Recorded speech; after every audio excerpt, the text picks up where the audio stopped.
Yes, please. Second, your turn. Yours? No?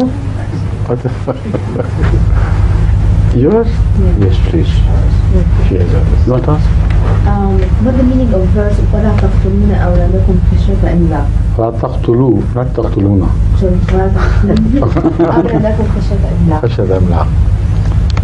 The meaning should become evident to you because of the overmuch stress of the advanced nations in the world to apply family, to have strict family planning. What is the meaning of family planning? The meaning is that if we do not exercise strict and efficient family planning, then we will die on earth by overpopulating this planet.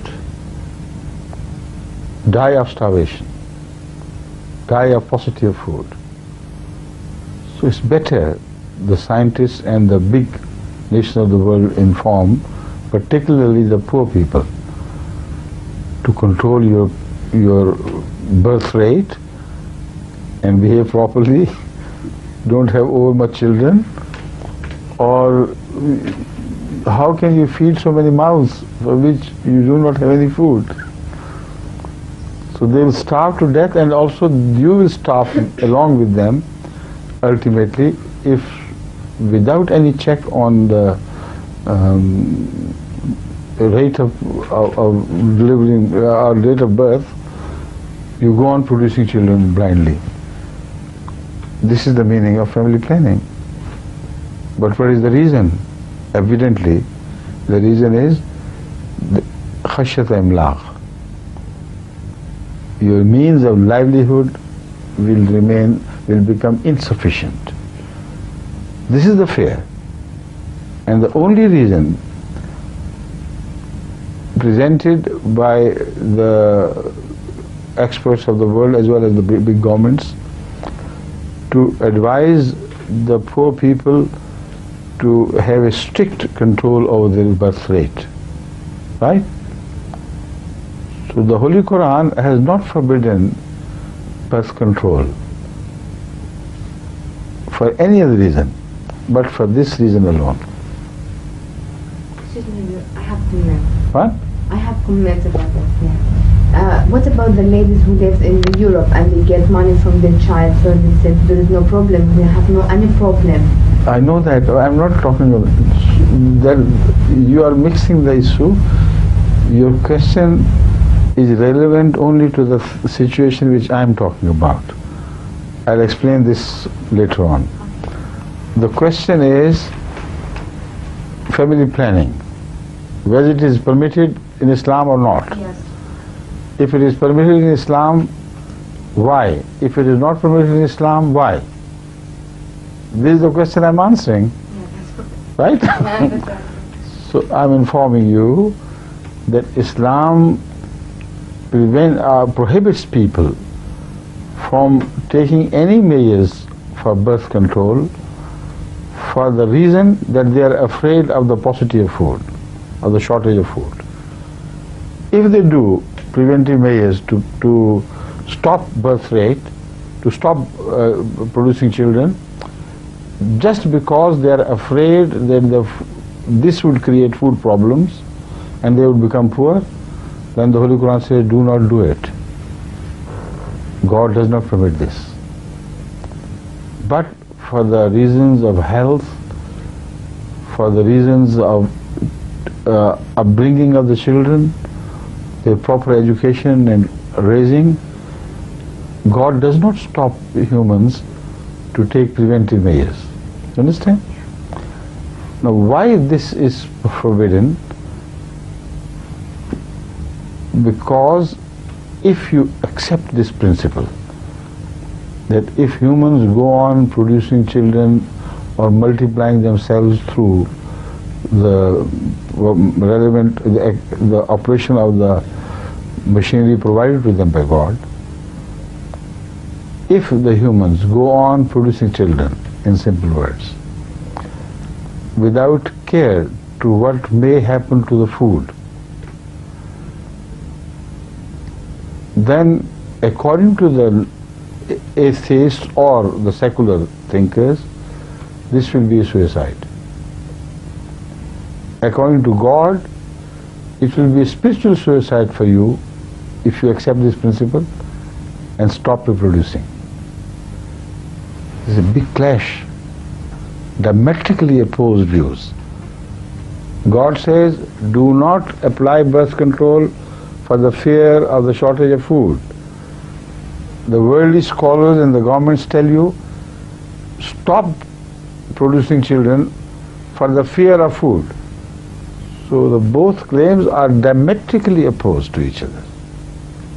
Correct? You understand this? Yeah. So what is the philosophy behind? Why should Allah say that and emphasize this?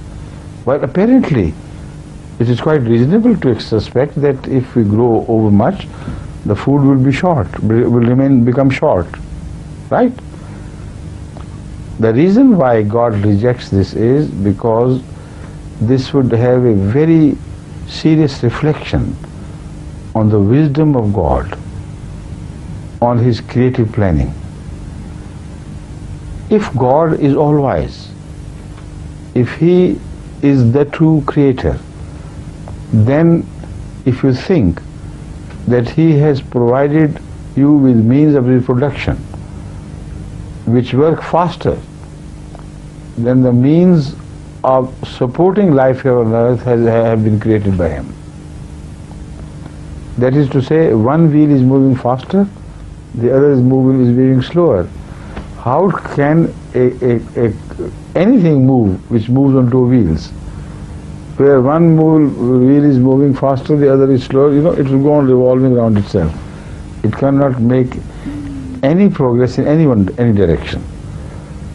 So it will be a mad planner who does it. Have you ever seen an automobile with one side provided with large wheels of a tractor size and the other of a small motorcycle size? They have to be exactly the same. If not, then you will really suspect the shortage of something in the head of the people who created such a thing. You will doubt their wisdom. You will suspect them to be mad rather than excellent scientific designers. This is the reflection against which God requires man to prohibits man to apply birth controls. Right? Now, what is the reason behind it? I have explained. Whether this works logically or not, it's a blind order from Allah without any supporting evidence in favor of this, or only Allah wants to save His honor by advising you don't do it and go on suffering. If that is the reason why Allah does it, then it's not a wise God at all anyway. So this is the part which has to be explained. That is why I'm taking time to make you understand the whole problem and realizing the underlying philosophy, where the objection lies, how Allah rejects that, and what wisdom has God to reject it and prove Himself to be right. Right? Now, this issue can only be resolved with reference to human history, to begin with. The resources of reproduction, if you trace the whole history of reproduction, despite all the human progress, remain constant in relation to the population. They have not changed. When there was very small population, still people were threatened by starvation and famine. What happened at the time of Yusuf alayhi salatu wasalam? Was the population of the earth overmuch grown?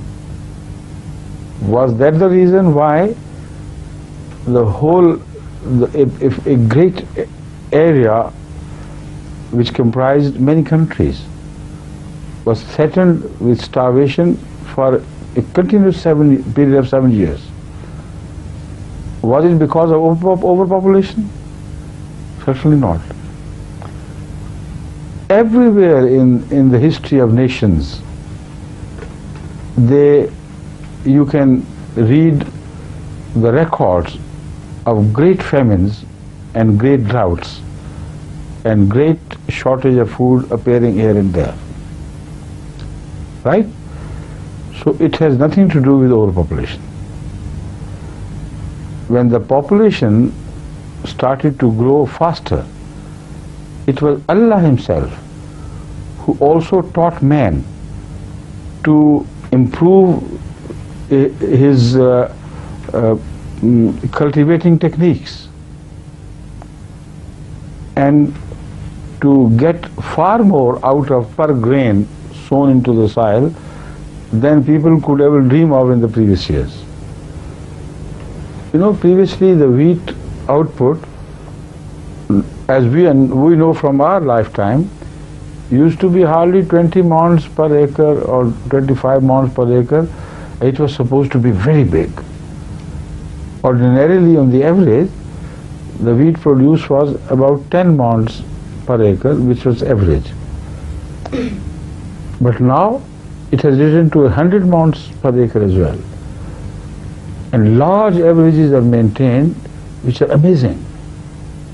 The same goes with the production of corn. In America, I have seen farms comprising more than 100,000 acres, whose average produce of corn was 122 maunds per acre. A thing which could not be even dreamt of by the Americans themselves 40-50 years ago. So as population is growing, human population is growing, the food resources of man are also increasing and widening because of the scientific progress of man, which is a favor from Allah. If man himself doesn't do anything, it all descends from heaven. So shortage of food cannot be blamed on the excessive population. This is the important thing which I want to impress upon you. At any given time in the history, coming even to our present times, at one cross section of history, there is enough food, always enough food, for the whole population to be fed. It is not the shortage of food, it is the evil conduct of humans, selfish conduct of humans, which causes the famines and death by starvations. I can quote the recent example of was it the great famine which occurred during the previous years? Was it in your country? Yes, in a few years ago? 74 years. Huh? 74. In Somalia? That's right. In Somalia, there was Somalia was stricken with such wide-scale famine and shortage of food that they were dying in thousands every day by starvation. Yet at the same time, Europe had so much excess food that by the excessive food they could feed the whole of Africa, and they didn't know what to do about it. They had to dump mountains of extra meat, mountains of extra butter into sea or wherever they could, but they did not transport it to the suffering humanity in East East Africa. To see, I think there are other famines also covering this large area. Ethiopia. Ethiopia, that's right. Ethiopia, that was the word which I was missing. Ethiopia, Somalia, and also one other country. Kenya. No. It was where? Sudan. Sudan, yes. And one other? Chad? Djibouti. Djibouti? And I think Chad. In that area, it was a large tract which was deeply stricken with famine, shortage of food. I mean, that was, let's say, such as had not been recorded in the memorable history of the people there. A very severe nature. But according to the calculations of the scientists, those who keep records and facts, the extra food available in Europe was far more than enough to meet their yearly requirements if they were ready to transport. But they had to do it free of cost. They would much rather dump it into sea than fill the hungry stomachs with this extra food. So the fault lies with human lack of sensibilities, the lack of sensitivity to other people's suffering.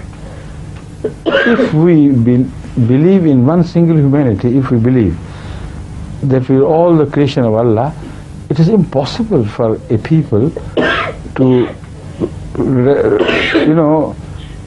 even to sleep peacefully when they know their brothers are suffering elsewhere in the world, and they can avoid their suffering, and yet they are not doing it. As far as my study of the history goes, I have never found, I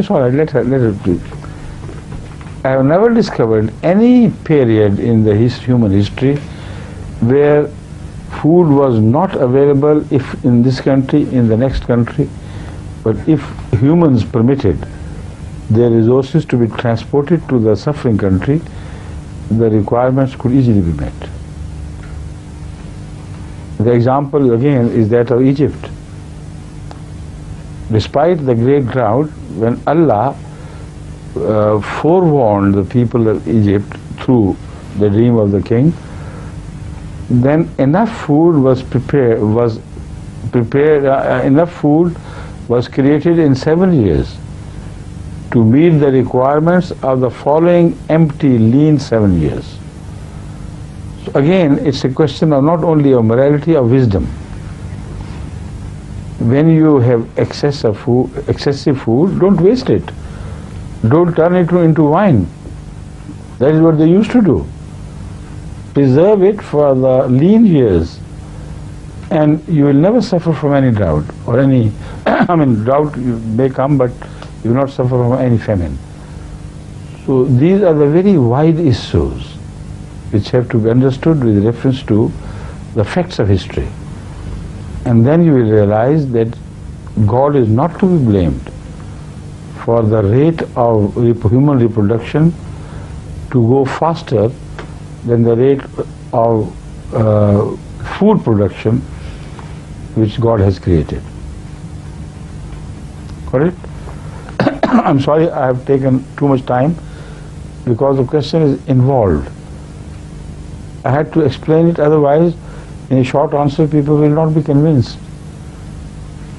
So that is why I always take longer time in answering such questions, until in my question answer sessions all people begin to nod in the affirmative. They say, yes, we know, you're right. Right? Please. We'll take up the issue tomorrow again, because I have to add a few more things. Some questions remain to be unanswered. Right? So the time was short, so I stopped short before I could explain further. Some questions will be partial questions, of course, will be answered tomorrow, and from here you can take it up, inshallah.